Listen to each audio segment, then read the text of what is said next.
우리 이렇게 인사 나누도록 하겠습니다. 예수님은 피난처이십니다.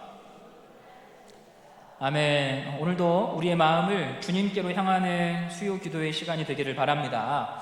이스라엘은 어려운 싸움을 계속해서 진행하고 있습니다. 전쟁은 놀이가 아니라 목숨을 걸고 해야 하는 치열한 죽음의 삶의 현장이지요. 피를 흘리며 싸워야 겨우 이길 수 있습니다.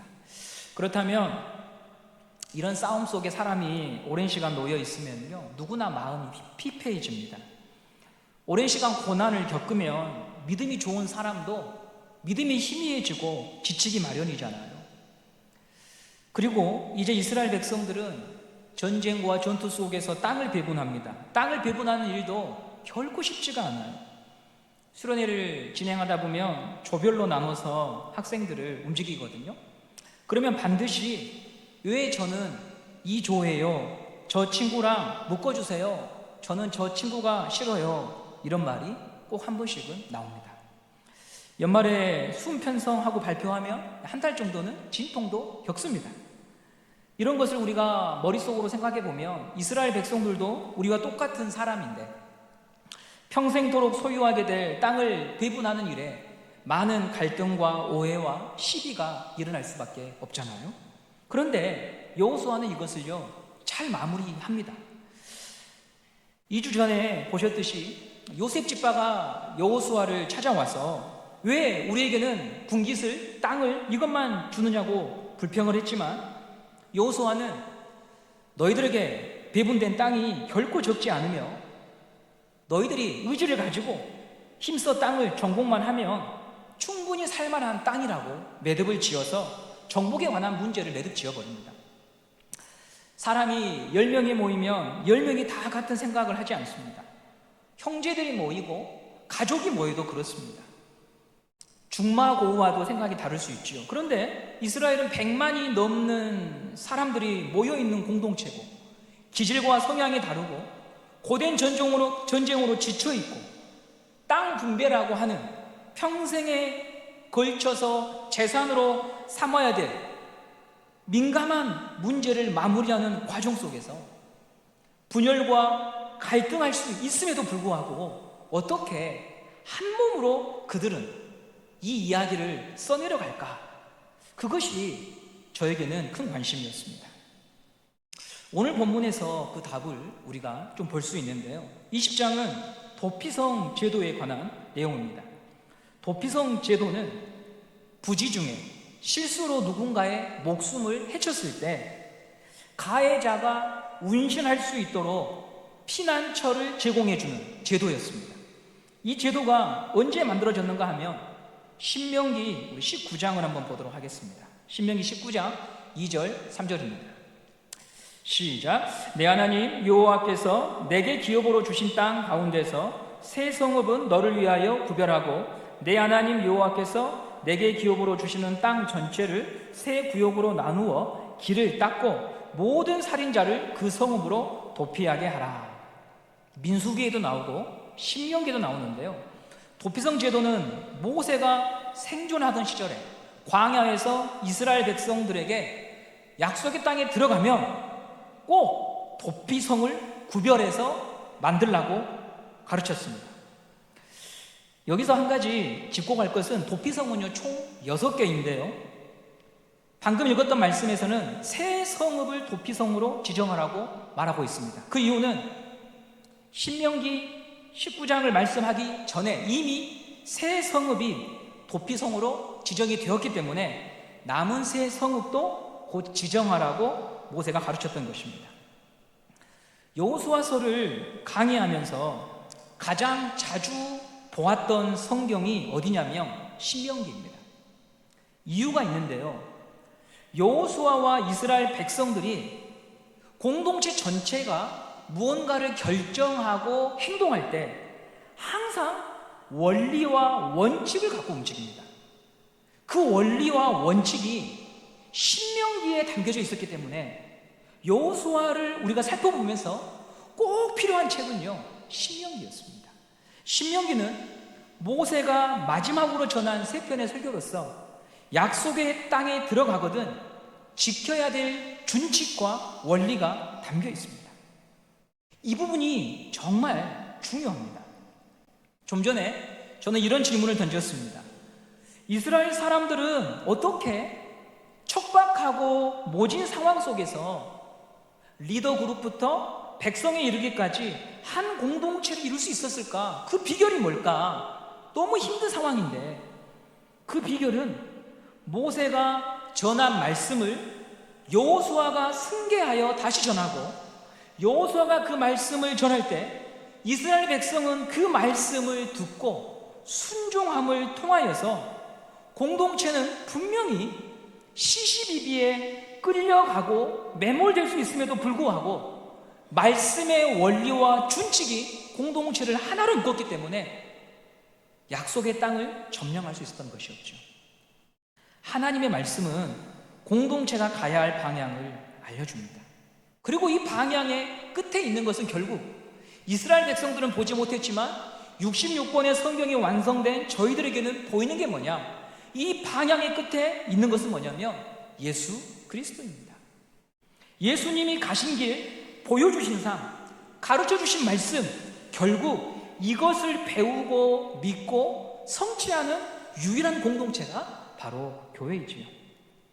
이스라엘은 신명기 말씀을 다시 배우고 공유하고 기억하고 지키려고 할 때 분명히 갈등의 상황이 놓여 있는데 시시비비로 분열할 수 있는데 약속의 말씀이 공동체 안에서 준칙과 원칙이 될 때 그 말씀 아래로 모든 사람들이 순종하여 들어올 때 갈등의 시간은 오히려 하나님이 어떻게 이스라엘을 인도하는가를 볼 수 있는 좋은 기회가 되었습니다.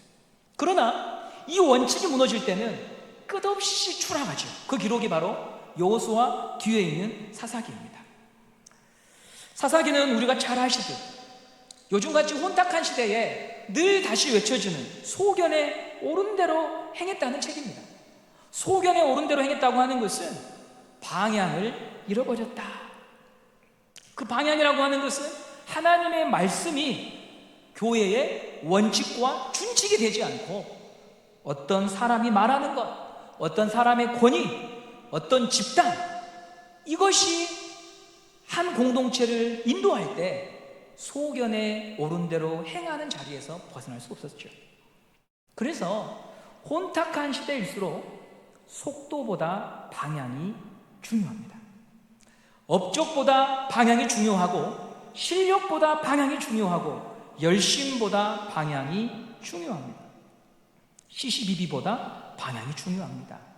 그리고 이 방향은 오직 말씀을 통해서만 찾을 수 있다는 것을 우리는 꼭 기억해야 합니다. 중고등부가 수련회 첫날 화요일에 여수 애양원에 다녀왔습니다. 애양원은 잘 아시듯 사랑의 원자탄으로 우리에게 소개된 손양원 목사님의 헌신과 섬김이 배어있는 공간입니다. 일전에 손양원 목사님의 따님 되시는 손동희 권사님의 간증은 들어보았지만 저도 애양원 교회에 방문한 적은 없었기 때문에 기대가 되었습니다. 애양원 교회를 섬기시는 장로님께서 일찍부터 저희를 기다리고 계셨고 예배당 안에서 애양원의 역사와 손양원 목사님의 생애에 관해서 자세하게 설명을 해주셨죠. 1시간 정도의 설명을 들은 후에 손양원 목사님의 기념관을 방문하게 되었는데요. 여기서 생각지 못한 일이 일어났습니다. 손양원 목사님의 기념관 앞에 한 분이 저희를 기다리고 계셨는데 그분은 손양원 목사님의 생존하는 아들 되시는 분이셨습니다. 그분은 대뜸 저희에게 어디서 왔냐고 물으시면서 저희가 애양원 교회에서 손양원 목사님의 일대기를 듣고 왔다고 하니까 화를 내시면서 거기서 들은 손양원 목사님의 일대기는 잘못된 것이라며 왜 거기를 갔냐고 호통을 치셨습니다. 저희 모두는 몹시 당황했습니다. 도대체 이게 무슨 소리인가? 어떻게 된 일인가? 그 목사님은 나이가 70은 넘어 보이셨습니다. 열변을 토하시면서 이것은 잘못된 것이고 저것은 가짜고 우리 아버지는 그런 일을 한 적이 없고 라고 하시며 저희가 들었던 이야기를 부정하는 말씀들을 하고 계셨습니다.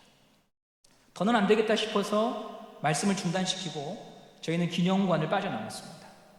그리고 손양원 목사님과 두 아들의 묘지로 이동을 했습니다. 이동하는 중에 학생들과 교사들은 이 상황을 어떻게 받아들여야 하는지 대단히 복잡한 심정으로 이동을 했습니다. 제 마음도 편치 않았습니다. 아버지가 평생을 바쳐 한센병 환자를 섬겼던 곳, 신사참배에 반대하여 고문을 당하시며 지켰던 교회, 두 아들이 믿음을 지키기 위해 순교당했던 터전, 그 터전에서 누가 진짜냐를 두고 자녀들이 싸우고 있는 모습을 손 목사님은 하늘에서 어떻게 보고 계실까? 우리 주님은 뭐라고 하실까? 하는 상심에 빠져 있었죠. 무엇이 이분들을 그렇게 만든 것일까? 어떻게 보면 한국 교회의 축소판 같았습니다. 왜 이렇게 된 것일까? 방향을 잃어버린 것이 아닐까요? 어디를 쳐다보며 가야 하는지 사람들이 이제는 방향을 잃어버린 것 같아요. 방향을 잃어버리면 지역적인 문제가 다툼의 본질이 되어서 머리와 꼬리가 바뀌고 배가 산으로 가죠. 그곳에서는요, 곳곳에 십자가와 말씀과 성화가 그려져 있었어요. 손양원 목사님, 하나님, 예수님, 신사참배, 신화, 진리 등 기독교인이라고 하면 너무나 고귀하고 값진 단어들이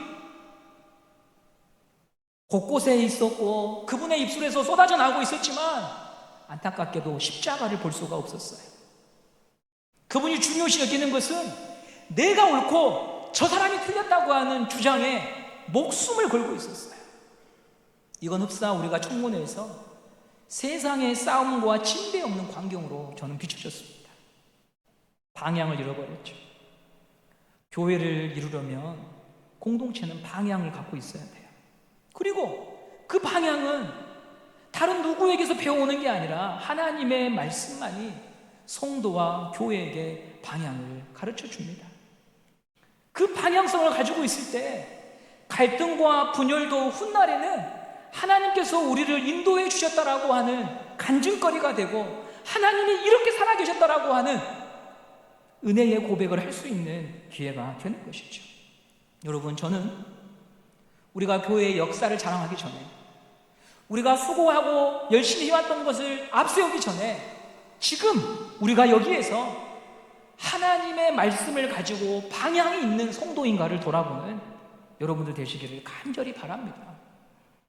그 방향을 누구에게서가 아니라 오늘도 우리를 찾아와서 말씀하신 하나님, 66권의 성경을 통하여서 듣고 배워야 하나님의 영광을 운운하지만 결국 내 말이 맞고 네 말이 틀렸다고 하는 것에 일평생을 바치는 낭비하는 삶에서 벗어날 수 있을 것입니다.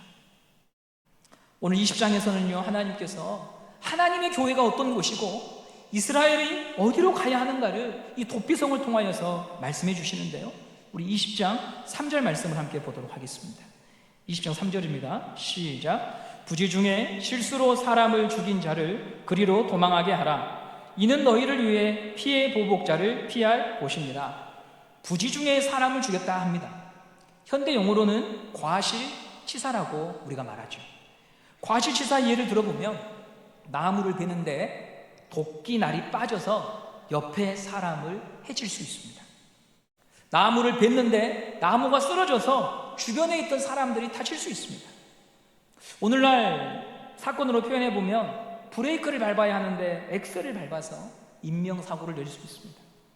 이런 사건은 고의적인 사례가 아니라 과실이라고 말하죠. 그리고 그들을 위해서 하나님이 예비해 놓으신 성이 도피성입니다. 잠깐 도피성의 위치를 보도록 하겠습니다.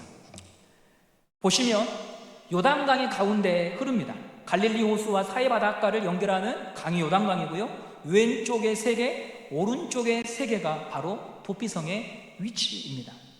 위에서 아래로 하나씩 배치가 되어 있습니다.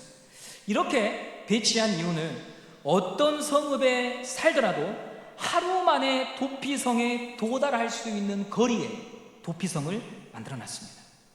고대 근동 사회는 시족 사회입니다. 가족 공동체입니다. 만일 가족 중에 누군가 불의한 일을 당하게 되면 보복을 하는 것이 당연하고 명예로운 일이었습니다. 목숨을 해쳤을 시 가해자의 목숨 또한 위태로울 수밖에 없습니다.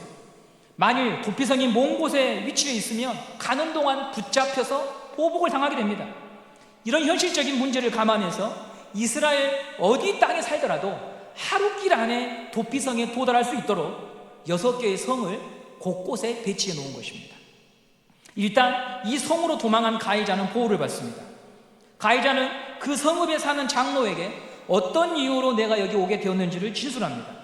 요건에 해당이 되면은 성으로 입장이 되고요, 이후부터는 철저하게 보호를 받습니다. 20장 5절 말씀을 보도록 하겠습니다. 시작. 피해 보복자가 그의 뒤를 따라온다 할지라도 그들은 그 살인자를 그의 손에 내주지 말지니 이는 본래 미워함이 없이 부지 중에 그의 이웃을 죽였습니다. 살인자가 도망쳐서 그곳에 있으면 보복하겠다고 쫓아와서 그 사람을 내달라고 해도 절대로 내어주지 않고 보호합니다. 그럼 언제까지 거기서 살아야 되는가? 6절 말씀을 보도록 하겠습니다. 시작. 그 살인자는 회중 앞에 서서 재판을 받기까지 또는 그 당시 대제사장이 죽기까지 그 성읍에 거주하다가 그 후에 그 살인자는 그 성읍 곧 자기가 도망하여 나온 자기 성읍 자기의 집으로 돌아갈지니라 하라 하시니라. 가해자는 이제 그곳에 숨어 있다가 정식 재판을 받습니다. 재판은 어디서 받느냐? 도피성에서 나와서 사건을 일으켰던 성읍으로 돌아가 재판을 받죠. 재판 결과 계획적인 살해 사건이면 처벌을 받고요, 과실일 경우 이게 인정되면 도피성으로 돌아오게 되어서 거기서 거주하게 됩니다. 만일 답답하다, 나는 여기서 살고 싶지 않다, 도피성 밖을 나가게 되면요, 보복자가 와서 죽여도 무방하게 됩니다. 무조건 도피성 안에 있어야 됩니다. 그럼 언제까지 그곳에 살아야 되는가? 6절 말씀을 여러분 성경책을 다시 보십시오. 대제사장이 죽을 때까지라고 합니다. 대제사장이 죽을 때까지. 아마도 이 대제사장의 장례시에 특별 사면이 행해질 것 같아요. 우리나라도 8.15 특사라고 해서 죄수들의 형 집행을 정지시키는 사면이 있지요. 그런 것처럼 대제사장의 죽음은 이스라엘 공동체 전체에 특별한 의미를 지닌 사건이었습니다.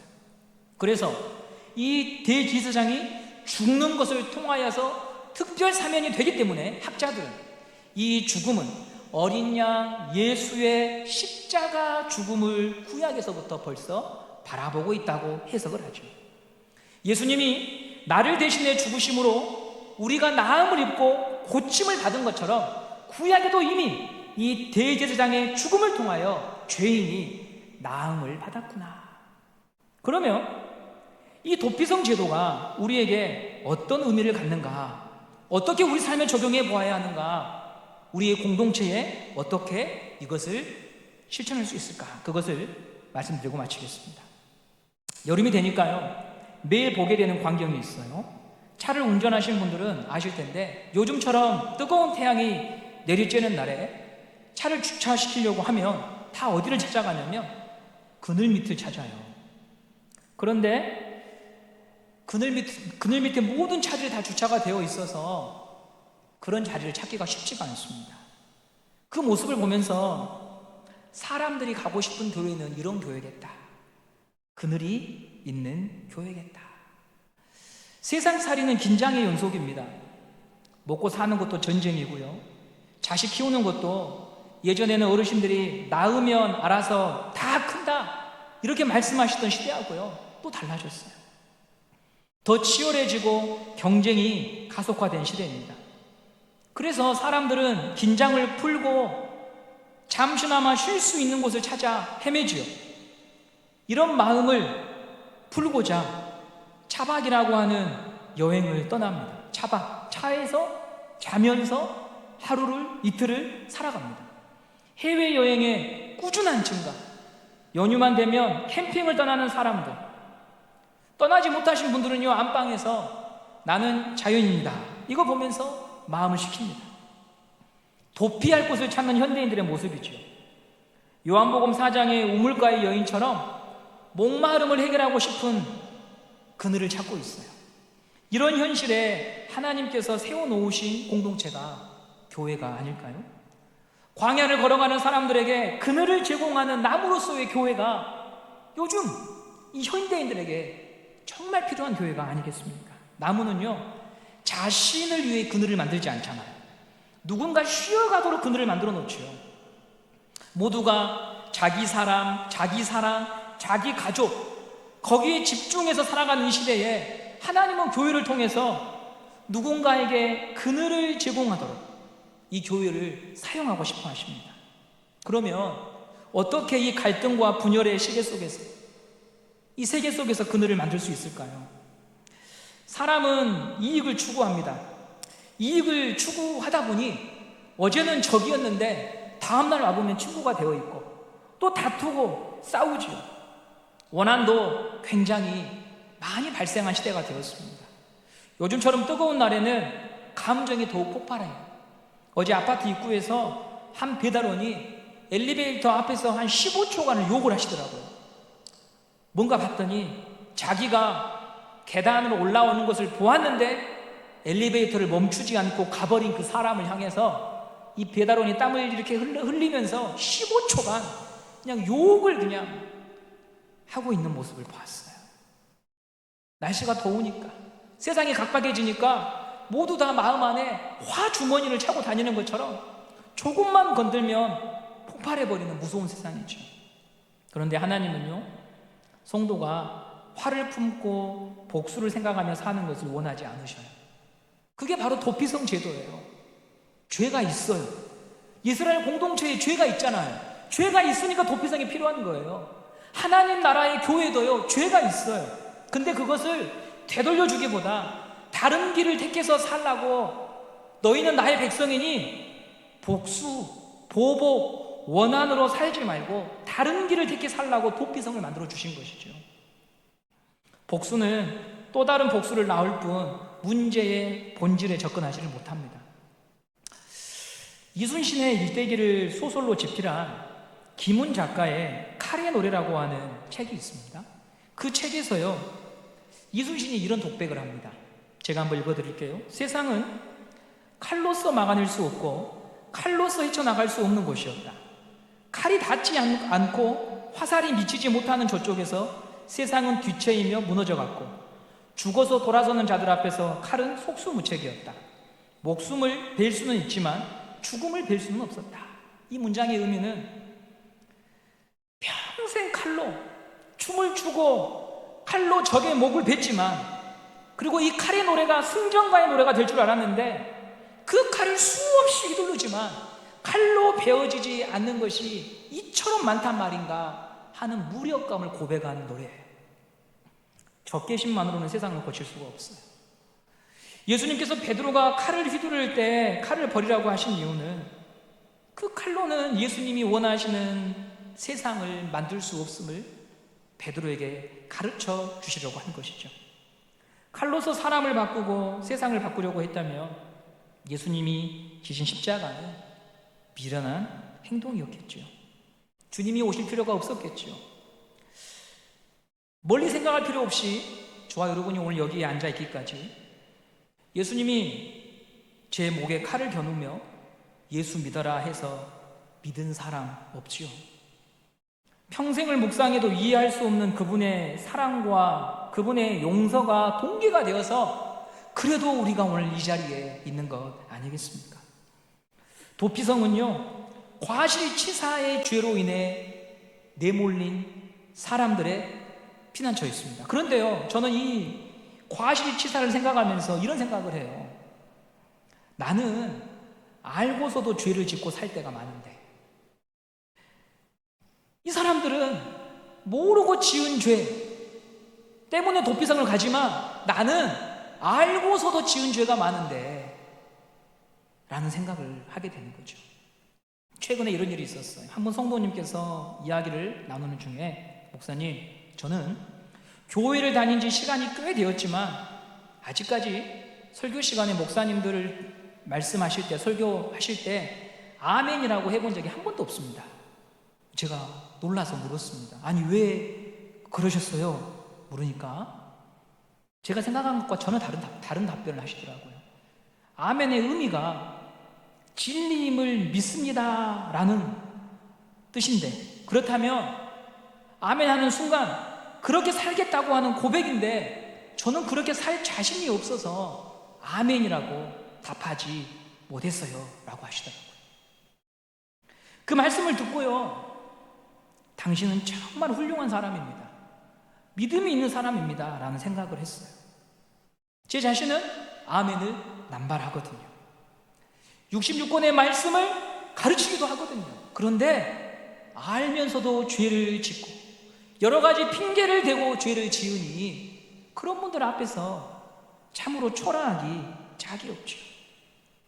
도피성에 들어가는 죄인은 과실치사나 부지 중에 지은 죄예요. 그렇다면 저는 알고서도 죄를 범하니 도피성에 들어갈 수가 없어요. 그런 저에게 갈 곳을 만들어 주시기 위하여 오신 분이 예수님이에요. 예수님은 도피성보다 더 크신 분이에요. 나를 모른 채 하지 않으시고요, 선웅아 들어와, 내가 이 길을 닦아 놓았어, 괜찮아, 아멘 하고도 네가 지키지 못한 것, 알면서도 네가 지은 죄 내가 다 알아, 들어와.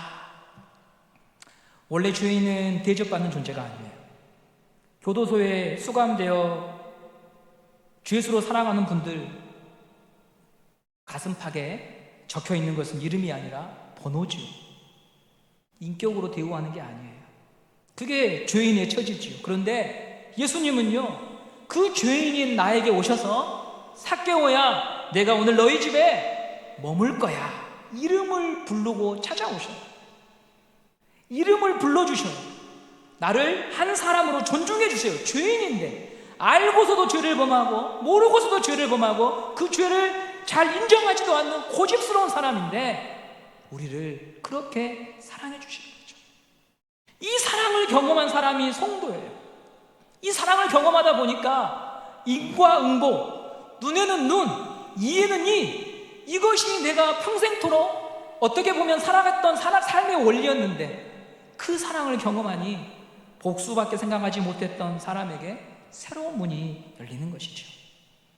도피성 되신 예수님께서 문을 활짝 열어두고 나를 맞아주신 사랑, 그 사랑이 나에게 다시 시작할 수 있는 기회를 줍니다.